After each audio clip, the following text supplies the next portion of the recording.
abiding humility that I accept the position of High Blade of Mid-America. I wish it were under more joyful circumstances. The tragedy of Endura will long linger in our memories. The many thousands of lives that were ended on that dark day will be remembered for as long as humankind has hearts to endure and eyes to weep. The names of the devoured will forever be on our lips. I am honored that the last act of the 7 Grand Slayers was to acknowledge my right to be considered for High Blade.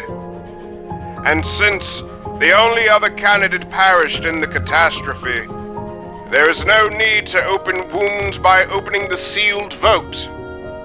Scythe Curie and I do not always agree, but she was truly among the best of us and will go down in history as one of the greats.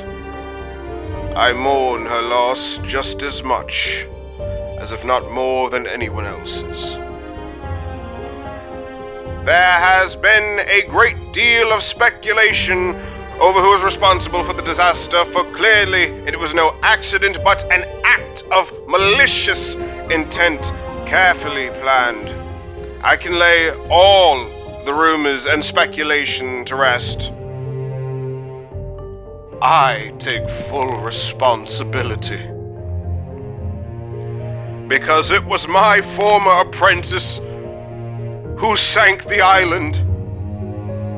Rowan Damish, who calls himself Scythe Lucifer, was the perpetrator of this unthinkable act.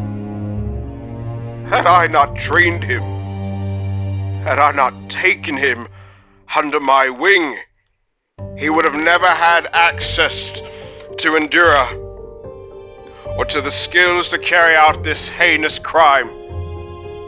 Therefore, the blame falls on me.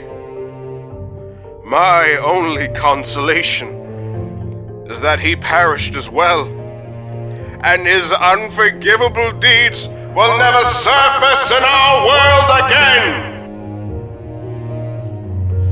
We are now left with no Grand Slayers to look to for guidance, no greater authority to set Scythe policy.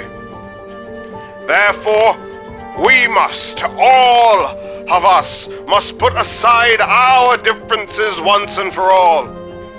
The new order and the old guard must work together to meet the needs of all Scythes everywhere.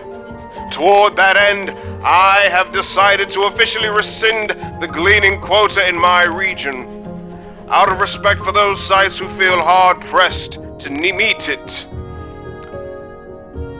From this moment forth, Mid-American Scythes can glean as few people as they see fit, without being punished for failing to meet a quota. It is my hope that all other Scythedoms will follow suit and abolish their gleaning quotas as well. Of course, to compensate for those Scythes who choose to glean less, the rest of us will need to increase the number of lives we take to make up the difference.